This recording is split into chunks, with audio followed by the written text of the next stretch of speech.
Hello, আজকে আমি একটা ছোট নাইফ বানাবো।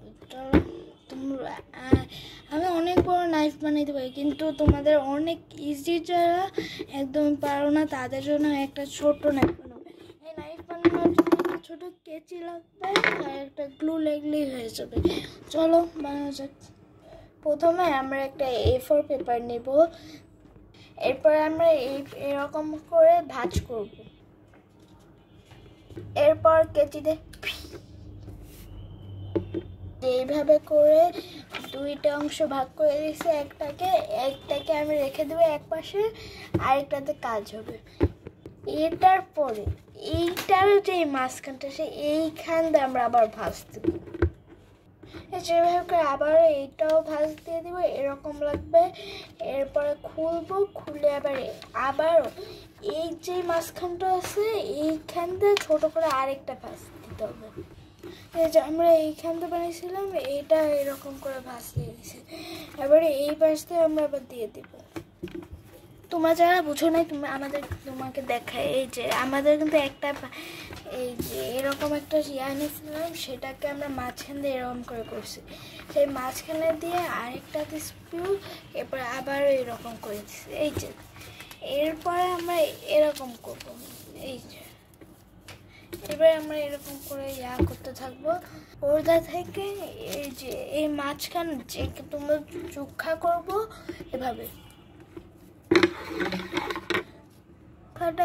এই যে চোখাটাকে আমরা এইখান থেকে আঠা লাগাই দিব। এই যে কর্নারতে দিব, নাইলে মাঝখান দিয়ে দিলে হুদায় আঠা নষ্ট হবে। এর থেকে আঠা নষ্ট হয়ে এদিক দিয়ে দিলেই হয়ে যাবে।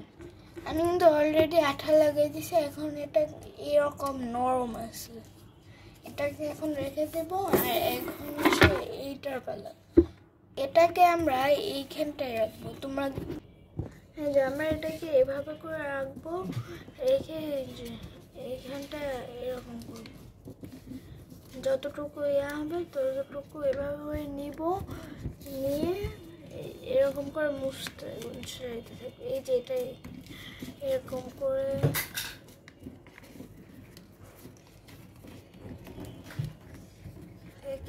এই যে এই লাস্টে এটুকু আছে, আমরা এটুকু আঠা লাগিয়ে দিই।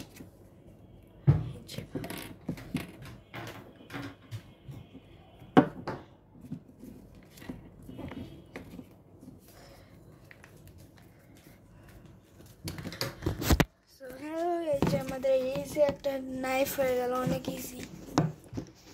এটাকে আমরা এখন কালারও করতে পারি, কিন্তু আমি এখন কালার করবো না। তোমাদের যেটা ইচ্ছা সেভাবে করে কালার করে ফেলতে পারো, অনেক ইজি।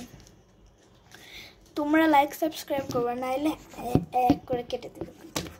লাইক সাবস্ক্রাইব করো। Bye bye.